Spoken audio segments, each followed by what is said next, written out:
আসসালামু আলাইকুম প্রিয় মালয়েশিয়ান প্রবাসী, আপনারা সবাই কেমন আছেন? আশা করি ভালো আছেন এবং নিরাপদে আছেন।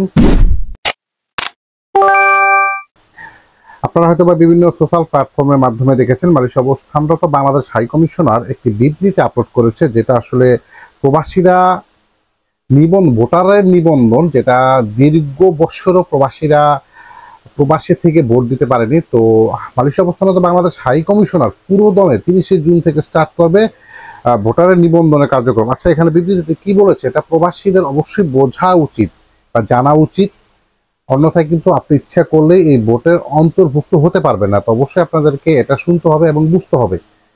তো অবশ্যই ভিডিওর সাথে থাকবেন। আগামী 30শে জুন 2025 তারিখে রোজ সোমবার হতে বাংলাদেশ হাই কমিশনার, আপনারা তো জানেন মালয়েশিয়া অবস্থান বাংলাদেশ নতুন হাই কমিশনারটা কোন জায়গায়, আমি তারপর কমেন্ট বক্সে ঠিকানাটা দিয়ে দেবো।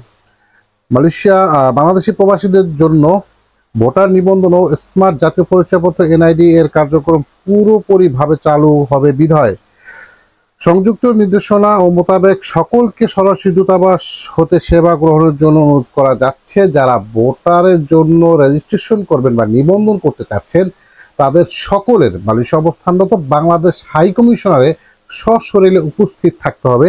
এখানে কিছু টার্মস অ্যান্ড কন্ডিশন দিয়েছে, কি কি ডকুমেন্ট লাগবে, আপনি কি কি ডকুমেন্ট থাকলে আপনি ভোটার হতে পারবেন। তো সম্পূর্ণ বিষয়টা এখানে আছে। একই সাথে বিগত সময়ে যারা এনআইডিতে আবেদন করেছিল তারা কনসুলার kualalumpur@gmail.com ইমেলে যোগাযোগের মাধ্যমে এনআইডি কার্ডের আপডেট নিতে পারেন। এছাড়াও দূতাবাসে এনআইডির কাউন্টার হতে যাদের স্মার্ট ও এনআইডি কার্ড এসেছে তারা সংগ্রহ করতে পারেন। যারা এনআইডির জন্য আবেদন করেছিলেন, এখানে কনসুলার, আমি বানানটা আপনাদের আবার বলে দিই, যদি কারো প্রবলেম হয় আপনারা এই ইমেলে মেল করলে আপনারা সকল তথ্যগুলো পাবেন। consular.kualalumpur@gmail.com consular.kualalumpur@gmail.com এই জিমেল আপনারা যোগাযোগ করলে আপনার এনআইডি সম্পূর্ণ বিষয়টা আপনারা জানতে পারবেন। আচ্ছা, এটার জন্য আপনার কি কি প্রয়োজন হবে? ভোটারযোগ্য প্রবাসী বাংলাদেশিদের জাতীয় পরিচয়পত্র নিবন্ধনের জন্য প্রয়োজনীয় দলিলাদি ও কাগজপত্র অনলাইন পূরণকৃত একটি নিবন্ধন ফর্ম থাকতে হবে, মেয়াদ আলা পাসপোর্ট থাকতে হবে, অনলাইনে জন্ম নিবন্ধনের সনদ থাকতে হবে, সত্য তোলা পাসপোর্ট সাইজের ছবি থাকতে হবে এবং একটি ব্যাংক অ্যাকাউন্ট নাম্বার থাকতে হবে এবং এনআইডি এবং বাংলাদেশের হাই কমিশনার এই অনুযায়ী একটি মে ব্যাংকে যে আপনি চার্জ যে জমা দিয়েছেন তার একটা স্লিপ থাকবে, যে 75 রিঙ্গিতের, সে চার্জের স্লিপটা লাগবে। নাগরিকত্ব সনদ এবং চেয়ারম্যান সার্টিফিকেট লাগবে, পিতা মাতার আইডি কার্ড ভোটার আইডি কার্ডের ফটোকপি লাগবে, যদি মৃত থাকে তাহলে নিবন্ধনের সনদ লাগবে। শিক্ষা সনদ যদি থেকে থাকে, আপনি যে পাস করেছেন সেই পাশের শিক্ষা সনদ নিয়ে যাবেন। বিবাহ করে থাকলে বিবাহর কাবিননামা এগুলো আপনি সংগ্রহ করবেন। স্ত্রী এনআইডি কার্ড অবশ্যই প্রযোজ্য।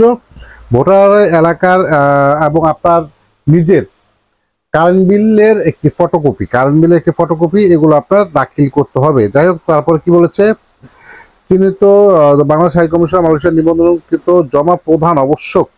আচ্ছা, এখানে বলেছে যেই সকল বিষয়গুলো এখানে তারা চেয়েছে, যদি এই সকল ডকুমেন্ট আপনার থাকে তাহলে আপনি ভোটার আইডি কার্ডের জন্য আবেদন করতে পারবেন। অনেকে পাসপোর্ট আছে আবেদন করেন নাই, বা জন্ম নিবন্ধন কাগজ আছে এখনো ভোটার আইডি কার্ড পান নাই, তাহলে কিন্তু আপনি ভোট দিতে পারবেন না। আপনার ভোট দিতে হলে কিন্তু অবশ্যই আপনার ভোটার আইডি কার্ডের প্রয়োজন হবে। এখন মালয়েশিয়ার অধিকাংশ প্রবাসীদের এই পাসপোর্টের জন্য জন্ম নিবন্ধন সংগ্রহ করেছেন এবং জন্ম নিবন্ধনের মাধ্যমে এই পাসপোর্টগুলো তৈরি করেছেন, কিন্তু আপনি কিন্তু ভোটার না।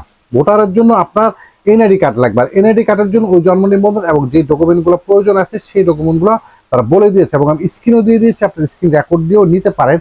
তো আমি মনে করি প্রত্যেকটা বাংলাদেশি এটা নাগরিক অধিকার, আপনার দায়িত্ব এবং কর্তব্য, আপনার ভোটটা যদি প্রবাসীদের ভোট দেওয়ার সুযোগ করে দেয় তাহলে আপনি আগে থেকেই আপনার এই ভোটের জন্য নিবন্ধনের জন্য যে ডকুমেন্টগুলো লাগবে সেগুলো সংগ্রহ করে রাখেন এবং এনআইডির জন্য যে যে ডকুমেন্ট লাগবে এগুলো ডকুমেন্ট সহ হাই কমিশনার সাবমিট করেন। তো 30শে জুন থেকে পুরোপুরি দমে চালু হতে যাচ্ছে ভোটারের নিবন্ধনের কাজ।